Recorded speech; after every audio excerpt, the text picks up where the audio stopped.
Hi everyone, I'm Mara Webster with In Creative Company, and thank you so much for tuning into one of our talks today. We are a year-round digital talk series bringing you the best creative voices across film, television, and theater. And today we're joined by the wonderful Ray Panthaki, who's currently starring in the Netflix series Away.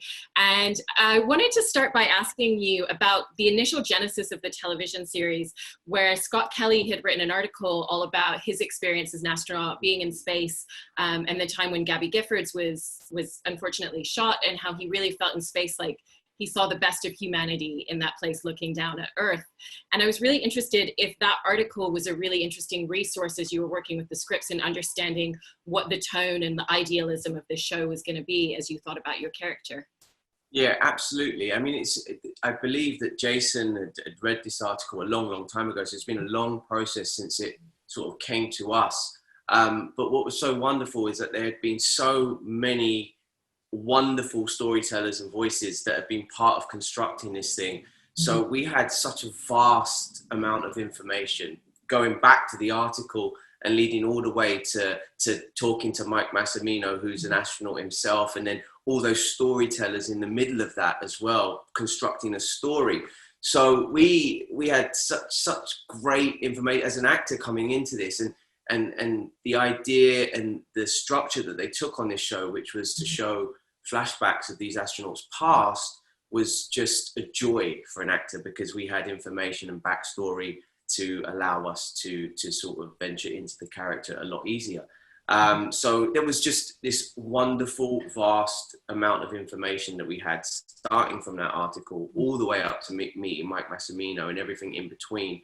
And then you've got these amazing Hollywood storytellers around you, surrounding you, and constructing a story that felt real and plausible and exciting, I guess. Yeah, and you were mentioning just now the backstories, which we have for every character, which is such a rarity to have that much rich layered background on everyone. And I was actually interested in how the backstory of the other characters was a useful tool for you, particularly before you walked onto set, in kind of understanding who these characters were and the way that the actors might approach them with that information so that you could understand how your character would respond in certain situations.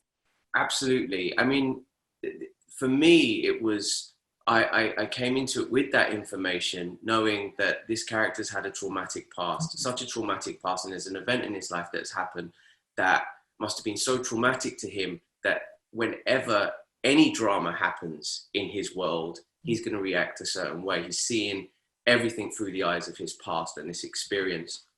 And I guess learning about the other characters having their own trials and tribulations of life, and of course it all helped. All that information helped. So you're able to understand where other actors and performances are coming from.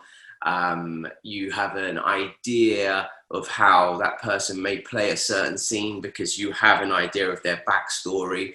So all that, I guess, is always helpful, and it was particularly helpful for me to create this sense of a lack of love in his life and not having family, and how he responds to this new family that is created for him on this ship. So I'm really grateful, and you kind of wish that all scripts had some sort of backstory that you could just use as a sort of as a starting block, really, to then build your character on top of. Yeah. Did you find it useful to do any sort of specific research on trauma and on loss, or did you really just approach that plot line as from the emotional standpoint of the impact? Well, I kind of related it to certain experiences in my own life, and then the sense of loneliness that my character feels in the world. It was really interesting because I traveled from the UK to Vancouver for the job, and it was the longest time I'd been away from home. I guess, yeah, it was the longest time I've been away from home. And as I'm flying over to Vancouver, I'm reading the New York Times, and there's an article on loneliness and the epidemic of loneliness in the world, and how many people are desperately lonely. And of course I knew this, but I didn't know it was so bad. And I read this article, and it moved me so much. Like, I was really touched by it and by the stories I was reading, that I tore the article out. And I was like, I need to be reminded of this all the time. And I took it with me. And then when I got to Vancouver, unexpectedly, I had this massive sense of loneliness. Like, I had like my family and friends weren't around me. I couldn't call them when I was having a bad day. The time difference was stopping that from happening. I just realized how much I'd taken for granted what I have around me. And I was feeling incredibly lonely when I first got there. But in some weird sort of the way the world works, I guess, I was able to use that sense of loneliness to take it into my character who's lonely in the world. And then it completely went full circle, because just after we wrapped filming, pandemic hit the world, and I came back to the UK and was quarantined away from my family. We were in lockdown, and I was almost a little bit more prepared than the rest of my family to be away from them, like not seeing my siblings or my father. And I had this sort of little bit of preparation, which made the whole experience a little bit easier. And yeah, so I guess that it was just this weird whole thing of, I guess the universe was teaching me a lesson about loneliness and how it all tied in with my character and everything. It was quite weird, really. Yeah, there's also such a beautiful exploration in the show of that idea of a found family and a found community, and those relationships that you forge, particularly when you're in a situation where you don't have your friends and family directly around you. And was there kind of a similar trajectory with the way that you and the rest of the cast had that unique opportunity to bond on location and to be able to transfer that into your characters on screen together? Yeah, I mean, we were in a small set. We were in this tiny ship. We were all away from home. So I really think it helped. And again, it was just spookily kind of predictive of what we were about to experience just a couple of weeks after we wrapped, like Zoom calls, like talking to people on screens, and being away from our loved ones. It's just, but yes, of course, we created a beautiful bond on that set, and I just feel it was like beautifully led by Hilary. She created a beautiful tone, and yeah, and from all the producers and creators and everyone, it was just lovely. And I know, like, every actor comes on, it's the most cliche thing, they say, oh, we really felt like a family, it was such a family experience, but this really was. And I think it was partly because of what we were doing, and we were feeling like getting into those characters. We were away from Earth, from everything we've ever known, from every moment that has ever happened in our lives, in everyone's lives, in human history, everything that's happened on this planet, and we were moving away from it. So there was this sense of, I don't know, what we were doing was felt big and grand and really special, and I think that helped us create a beautiful bond. Yeah. One of the things that I really love about the tone of the show is there's so many opportunities for dramatic embellishment and to really kind of heighten the suspense of everything that they're going through as characters, but it shies away from that and it really focuses on the emotional core of who they all are. And I was really curious about that, and kind of how the creative team communicated that to you all in advance, and how that really informed a lot of the nuanced choices that you make in your performance. Yeah, I remember receiving the script first of all, and being told about the project, received the script, and first of all, you see all the incredible names that are on the front page. You know, Jason Caton, Jessica Goldberg, Andrew Hinnereker, Hilary Swank, Ed Zwick, Matt Reeves, all these amazing people, right? And you're like, okay, this is interesting. You take it really seriously, and you're like, oh, these are some of the best storytellers in the world. And then I opened it up, and I'm like, I'm totally expecting this sci-fi. And as I start reading, I'm like, oh my God, this is a beautiful, like, character-driven drama. Like, this isn't lasers and guns and science fiction and aliens. This is just a beautiful drama, and it's about relationships, and it's about family, and it just felt like these ordinary people in an extraordinary situation. And that to me was the beauty of it. And then as you continue to read further, you see how diverse it is as well. And then you're like even more excited, because you're like, I've not seen anything like this. I've not seen anything that's like this representative of so many different cultures and races and people. And yeah, I just, it was everything about it. But I think from early on, to answer your question, for early on, there was a sense of what this was. I think when you opened it up, I think on the surface, you could think, oh, this is science fiction, this is Star Trek. And then as you read it, there's no shying away from, this was such a well-written character piece, and about relationships. Yeah, and what did it look like before you started filming in terms of forming what those on-screen relationships are going to be? Because as we see them at the beginning of the mission, they've already been training together for 2 years, and there is that unique aspect where they're not just work colleagues, they've literally been living in each other's pockets on base for that entire 2-year period. So was there kind of any unique aspect of how you built those relationships on screen that was different to other roles that you've played because of the specifics of that? Yeah, I think Ed Zwick, who directed the pilot, the first episode, he was very keen on making us super aware of that we had been together training for a long time, and that there had to be a relationship. So what was wonderful, which you would never usually get on the schedule of a TV series, was that Ed put us through a series of exercises together, you know, when we first arrived in Vancouver. So we didn't really know each other, but he put us through these exercises and these rehearsals and these hot seating arrangements and exercises that were really interesting. And that was, his sole purpose was, you guys know each other because you've been training together for 2 years. And that was his whole sole purpose, to create that. And I think it worked, and you know, Ed, coming from such an amazing film background, he had his ideas of how he was going to make that happen, and it worked. I feel like we created that, and that sense of familiarity, because we were just 5 actors coming together, not really knowing each other. Neither of us knew each other before that, so yeah. Yeah, one of the things that I find so fascinating about astronauts is there must be such a specific mentality to it as a profession and as a career, because it requires an incredible amount of motivation, an incredible amount of drive in order to achieve that, and the time that it takes as well. And I was really interested kind of in your research process and conversations with people like Mike Massimino, who you were mentioning earlier, kind of if they spoke to that side of it and what it really requires in terms of the mental state that you need to be in order to put yourself in a tiny tin can with a small group of people for 3 years. Yeah. So Mike was amazing. He answered every question that we had about that, and he's an incredible man.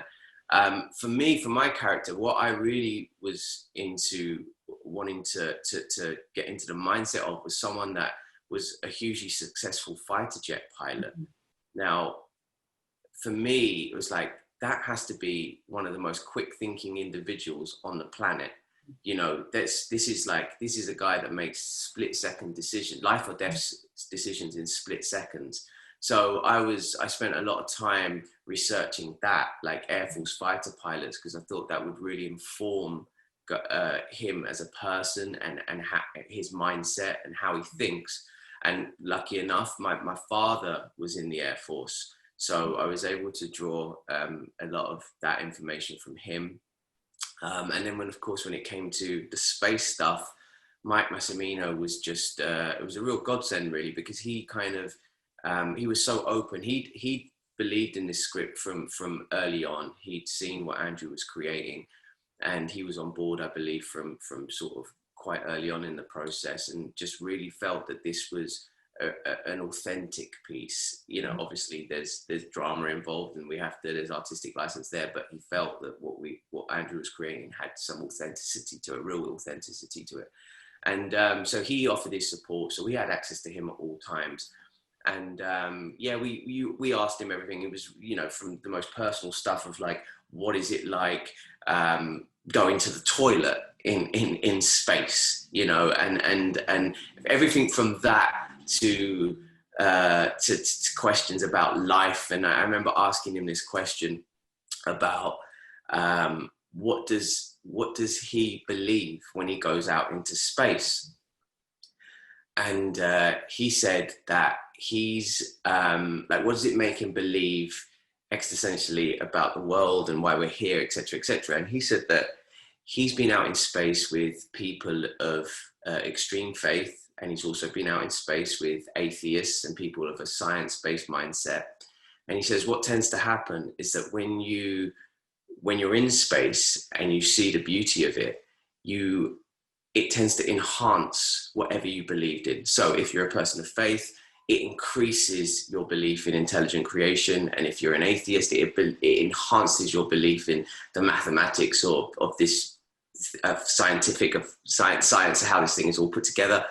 And I said to him, what does it make you believe? And he said, when I'm up in space and I look down at the beauty of Earth amongst everything else, he said, I believe that to be the heaven that we speak about. And I just thought it was one of the most profound moments I had on the whole shoot, just hearing that answer. And it kind of made me think, like, you know, I thought about that a lot, and it made me feel like if we had the ability to perhaps just take every human being, like, out into space just once in our lifetimes and have a look at the beauty of what we have on this Earth amongst everything else, I don't know, perhaps it would make us stop fighting each other and harming the planet in some way. But all astronauts seem to have that same thing. They just are in awe of the beauty of what we have. And I don't know, I think people, us, public, 7 billion of us probably need to see that at some point. Yeah, that's such a beautiful sentiment that he expressed with that. Sure. I also want to ask you a little bit about, you know, the physical space that you were filming in and the set location of the spaceship itself, because there's such a requirement to have such an intimate familiarity with it when you move in the space. You need to not just know I'm pressing a button in this scene, you kind of need to know this is why I'm pressing the button, this is what the button does, but also even just the way that you move within the space. It's as if you've been in that space several times before, even if you're walking onto set for the first time. So kind of what was that journey in terms of just developing that? Yeah, I think the biggest challenge, and probably every actor on the job would say the same thing in terms of astronauts, the biggest challenge was the zero gravity. And so I think it was decided early on that our the way that we were going to, because there's a number of ways you can represent zero gravity on screen. They decided early on that it was going to be wire work.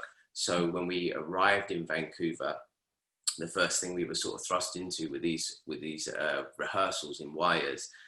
And you get there day one, and we had an amazing stunt team to take us all the way through this. And you get there day one, and you can just about like stand up in these things. Like, my core's not strong enough for it. Like, how are we going to do this in 3 weeks? And then with a little bit of practice every day, a little bit of development every day, we found ourselves getting better and better. And then by the end of it, sort of 2 weeks later, you're up 20 foot in the studio doing flips and turns. But what was difficult when we get onto set, that you're taking what you've practiced in a rehearsal room in a big studio space, and then you're taking it onto this tiny set, and then you've got 5 of you swinging around, and it almost becomes a dance. It's choreography. It's a complete dance. But looking back on it, for something that was so complicated in such a small space, it was like we did it really, really smoothly. And I think that's like down to Jeff Arrow and the stunt team that took us through this process, but also the fact that we had our stunt doubles who were practicing these things, you know, weeks leading up to each bit of zero gravity moment we had, and they would practice and practice and practice, and it would be so perfected by the time we came in and had to learn it, that it just went so smoothly. I mean, there was the odd time you'd get someone's foot in your face, but you know, 99% of the time it went really, really smoothly. So I guess the biggest challenge was navigating the zero gravity stuff and just trying to work out this dance between you in such a small space. And I think it's been done so beautifully. When I watch it back, I'm like, wow, like how did we pull that off? It looks, and I think it's all down to the stunt team and the producers really giving us that real solid, knowing that how much rehearsal time we needed for that, and we got it. It has been, and there's so much more zero gravity work and scenes in the show than you usually see in the average kind of space series or space movies. They've really lent into it as part of the storytelling here. I also wanted to ask you, in terms of the wire work that you were doing, if there was kind of breath work required almost, because I imagine that the harnesses that you're strapped into are putting a lot of tension on your muscles. So did it force you to have to really think about your breathing as you were doing line delivery? Yeah, so we did breathing exercises before we started every day in the rehearsal process.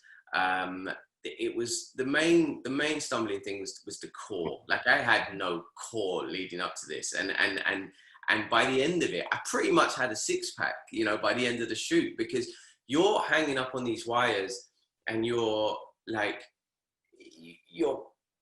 It's hard to explain, but you're so tense. Your glutes and your core are so tense. You're holding yourself up while trying to stay in character and deliver a monologue or whatever it is you're doing at the same time, and keep the truth of that.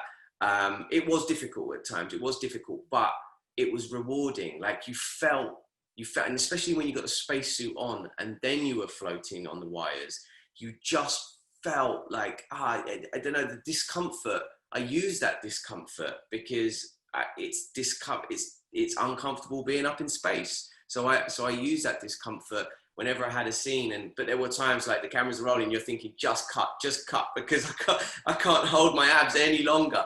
But yeah, it all worked out. It was hard work, but it worked. Yeah. Was there an adjustment as well with the spacesuits, because those are often notoriously not very comfortable and incredibly weighty as well to have to move in them? Yeah, so they had and hot as well, especially in a studio environment. So they had a special, which I believe real astronauts have, but it's like a cooling suit underneath. So we were able to keep cool when we needed it. Of course, if you need to go to the loo, it's very difficult to take these things off. So that was a bit problematic. But you know, I felt like a kid. Like I can't complain at all because I got to put on an astronaut suit and get to do what I love doing and play with these amazing actors and these greats, and it was a dream come true, really.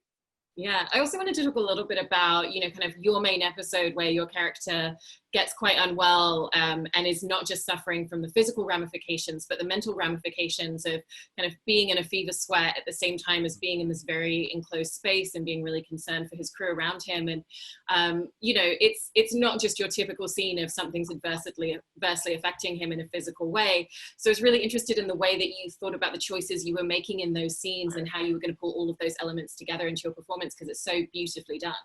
Thank you so much. That's a really good question. I was a bit worried about it because there were so many layers to what he was going through, and you know, it's fever, hallucination, all these different layers. And I think there's a very fine line in the choices you make on stuff like that, and there's a fine line to it not feeling authentic. But I worked really hard on those scenes. First of all, I read the script and it was like, I'm gonna have to take my top off. I didn't know I had to take my top off. So of course I was like in the gym working out. I was like, I'm not going on screen without training. So I was doing all that, but at the same time I was spending a lot of time really trying to get the nuance and get the authenticity of that, and really research what a person going through that would be going through, and I felt like it really had to be researched and done properly, because I think it's a fine line when it comes to those kind of things, that it can be too much or too little, and so I really wanted to get it right, and I spent a lot of time rehearsing that, and it was, what was amazing was doing those scenes because they were really intense, and Hillary was just incredibly supportive during the whole shoot, but especially during those scenes. I was really in a vulnerable situation, and she was just like, you couldn't have asked for a better person to be with. She was guiding me through the whole thing, and in fact, my manager was on set that day, my manager and agent, and they said to me after, they were like, you know, Hillary's incredible. She was like coming out quietly and being to the director, like saying to the director, like, Ray's really in it. We need to move quicker. He's in it. Can we just go? He's in the zone. And so she was like, she really had your back. And I was like, of course she did. She's incredible. And yeah, so I got to be, say thanks to her for that, because she was just so supportive throughout the whole process to all of us, really. A real fearless leader. And yeah. Yeah. I also wanted to ask you specifically about the staple gun scene within that episode, because I think that's also a really interesting example of the choices that you made and kind of what you were saying earlier about the overall tone of the show. because that really was a moment that could have been acted in a certain way. And again, you really just kind of pulled it back, and that's what made it so powerful. So I was really interested in kind of how you landed specifically on that choice and what level you were going to take that to, as he's experienced such excruciating pain in that scene. Yeah. So again, I was really, I really did a lot of work on the levels of that scene, because, you know, you wanted it to build and you wanted it to have peaks and troughs. And I made a decision that when they threw the alcohol onto the cut on my back and I've had that happen before, so you know how painful that is. And that was the character, for me, it was like, that is a scream, that is painful. And then by the time the staple gun comes a little while after that, it's just numb. It's just, by that point, you're done. And I made the decision that it was just like, you're just taking this pain now. And yeah, so I guess, you know, I guess you have to make those decisions and then be really convicted in them and just go for it. But it felt, as long as it, like, for me, it's like making those decisions, as long as it feels right in the moment and at the time, then I just go with it, I guess. Mm-hmm. And kind of overall, from your experience on working on the show, how would you say that playing this particular character and working on this series has really evolved, you know, and increased your craft as an actor?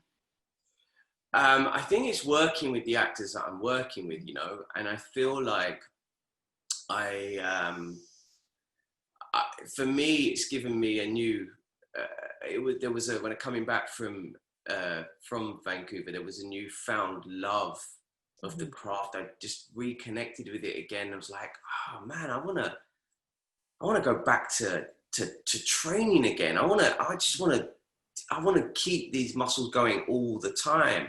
And I think it was working with like the likes of Hillary and Vivian, Atto, Mark, all these incredible actors, and just raising your game, working with these people. And for me, it was just like, I don't know, it just gave me reminded me of the love of the craft and training, and yeah, just gave me this new excitement again for the craft. And I think you can get complacent and forget about it, and you get caught up in the job you're doing. And actually, it reminded me of, like, I'm in this for the craft and how much I love the craft of acting and how I want to perfect that to the best of my ability. And so, yeah, the whole job overall just gave me this this reminder of the love of it. Yeah, well, I'm so happy to hear that it was such an incredible joy to work on the series. It's so wonderful to watch. And thank you so much for taking time to talk to us about it today. Thank you.